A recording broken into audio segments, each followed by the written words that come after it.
बहुत प्राचीन काल की बात है।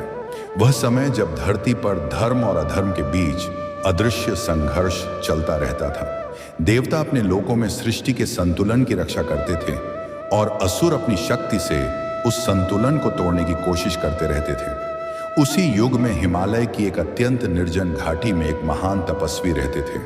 उनका नाम था अर्षि वेदश्रवा। उनका जीवन किसी साधारण मनुष्य की तरह नहीं था। उन्होंने अपना पूरा जीवन भगवान शिव की भक्ति में समर्पित कर दिया था। उनकी कुटिया चारों ओर से देवदार के वृक्षों से घिरी हुई थी और पास ही एक निर्मल जलधारा बहती थी, जिसकी मधुर ध्वनि पूरे आश्रम को पवित्र बना देती थी।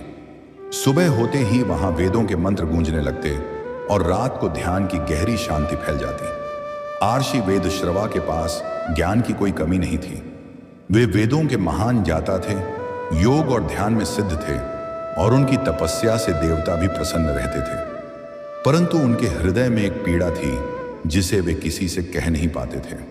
कई बार वे आकाश की ओर देखते और गहरी सांस लेकर सोचते कि जब मेरा जीवन समाप्त होगा तो इस भक्ति की परंपरा को आगे कौन बढ़ाएगा।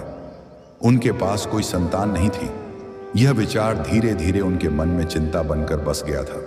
एक दिन उन्होंने निर्णय लिया कि अब वे अपनी यह इच्छा स्वयं भगवान शिव के सामने रखेंगे। उन्होंने पहले भी तपस्या की थी, पर इस बार उन्होंने संकल्प लिया कि वे ऐसी साधना करेंगे कि स्वयं महादेव को प्रकट होना पड़े। इसके बाद वे हिमालय की ऊंची बर्फीली चोटियों की ओर निकल पड़े। वहां का वातावरण इतना कठोर था कि साधारण मनुष्य कुछ ही क्षणों में वहां टिक नहीं सकता था। बर्फीली हवाएं शरीर को चीर देती थीं और ठंड हड्डियों तक को जमा देती थी। पर अर्षि वेदश्रवा एक चट्टान पर बैठ गए और आंखें बंद करके ध्यान में लीन हो गए। दिन बीतते गए, फिर महीने बीत गए। धीरे धीरे वर्षों का समय गुजर गया। उन्होंने भोजन छोड़ दिया, जल का त्याग कर दिया और केवल एक ही मंत्र का जप करते रहे, AUM नमः शिवाय, AUM नमः शिवाय। उनकी तपस्या इतनी प्रचंड हो गई कि उसकी ऊर्जा तीनों लोकों में महसूस होने लगी। देवताओं ने भी उस अद्भुत तप को अनुभव किया और वे आश्चर्य करने लगे कि यह कौन महान तपस्वी है जिसकी साधना से ब्रह्मांड तक में कंपन हो रहा है। कैलाश पर्वत पर बैठे भगवान शिव ने जब उस तपस्या की ध्वनि को सुना तो उनके अधरों पर हल्की मुस्कान आ गई। उन्होंने कहा, यह पुकार किसी साधारण भक्त की नहीं है, यह मेरे उस भक्त की आवाज है जिसने अपना पूरा जीवन भक्ति में जला दिया है। उसके आह्वान को अब अनसुना नहीं किया जा सकता। एक दिन अचानक हिमालय की घाटियों में अद्भुत प्रकाश फैल गया। बर्फीली हवाएं सुगंधित हो उठीं और आकाश में घंटियों की दिव्य ध्वनि गूंजने लगी। अर्षि वेदश्रवा ने धीरे धीरे अपनी आंखें खोली। उनके सामने जो दृश्य था उसे देखकर उनकी आंखों से आंसू बहने लगे। उनके सामने स्वयं भगवान शिव प्रकट हुए थे।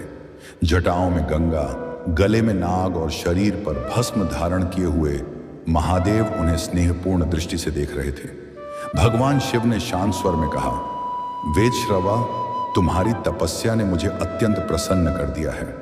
मांगो, क्या चाहते हो। ऋषि वेदश्रवा तुरंत उनके चरणों में झुक गए। उनके गले से शब्द निकलना कठिन हो रहा था। कुछ क्षण बाद उन्होंने विनम्र स्वर में कहा, प्रभु, मुझे कोई धन नहीं चाहिए, कोई शक्ति नहीं चाहिए। मेरी केवल एक इच्छा है, मुझे ऐसा पुत्र दीजिए जो आपकी भक्ति को आगे बढ़ाए और जीवन भर आपके चरणों की सेवा करे। भगवान शिव ने कुछ क्षण तक उनकी ओर देखा और फिर मुस्कुराते हुए बोले, तुम्हारी इच्छा केवल तुम्हारे लिए नहीं है, यह भक्ति की परंपरा के लिए है। इसलिए तुम्हारी इच्छा अवश्य पूर्ण होगी। तुम्हें एक ऐसा पुत्र मिलेगा जो मेरे अंश से उत्पन्न होगा और सदा मेरे धाम की सेवा करेगा।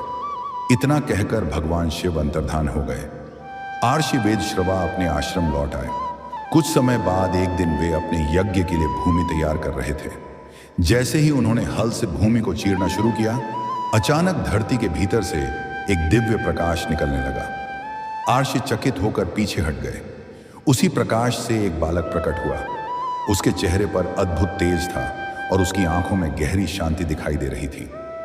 अर्षि वेदश्रवा ने उस बालक को अपनी गोद में उठाया और उनकी आंखों से आंसू बहने लगे। उन्हें तुरंत समझ में आ गया कि यह वही वरदान है जो महादेव ने उन्हें दिया था। उन्होंने उस बालक का नाम रखा धैर्य। धैर्य का बचपन किसी साधारण बालक की तरह नहीं था।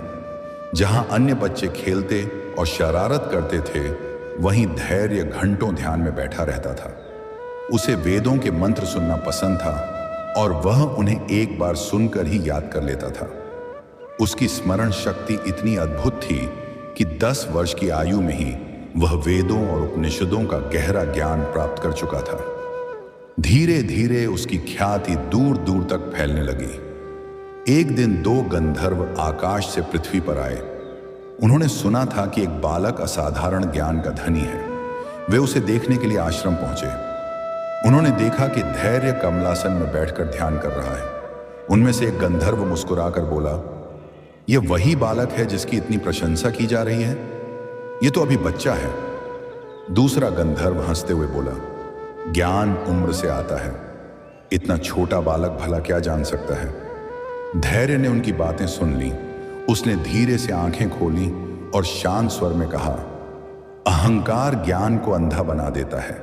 जो स्वयं को श्रेष्ठ समझता है वह सच्चे ज्ञान से दूर हो जाता है। गंधर्वों को यह बात बुरी लग गई। उनमें से एक ने व्यंग्य से कहा, तुम हमें शिक्षा दे रहे हो? तुम्हारी उम्र क्या है? धैर्य की आंखों में तेज चमक उठा। उसने गंभीर स्वर में कहा, तुम्हारा अहंकार तुम्हारी दिव्यता को नष्ट कर देगा। इसलिए मैं तुम्हें श्राप देता हूं कि जब तक तुम विनम्रता नहीं सीखोगे, तुम्हारी दिव्य शक्ति तुम्हें छोड़ देगी। जैसे ही उसने यह कहा, उसी क्षण गंधर्वों का तेज समाप्त हो गया और वे साधारण मनुष्यों की तरह खड़े रह गए। भयभीत होकर वे धैर्य के चरणों में गिर पड़े और क्षमा मांगने लगे। धैर्य का हृदय कठोर नहीं था। उसने शांत स्वर में कहा, यदि तुम सच्चे मन से भगवान शिव की आराधना करोगे तो तुम्हें फिर से अपनी दिव्यता प्राप्त होगी। समय बीतता गया और धैर्य की भक्ति और भी गहरी होती चली गई। एक दिन उसने निर्णय लिया कि वह स्वयं भगवान शिव के धाम की सेवा करेगा। वह हिमालय की सबसे ऊंची गुफाओं में चला गया और वहां कठोर तपस्या करने लगा। उसकी साधना इतनी प्रखर हो गई कि एक बार फिर तीनों लोकों में कंपन होने लगा। कुछ समय बाद भगवान शिव उसके सामने प्रकट हुए। उन्होंने स्नेहपूर्ण स्वर में कहा, धैर्य, तुम्हारी भक्ति अद्भुत है। मांगो, क्या चाहते हो?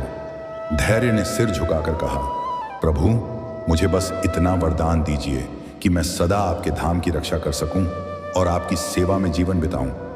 महादेव मुस्कुराए।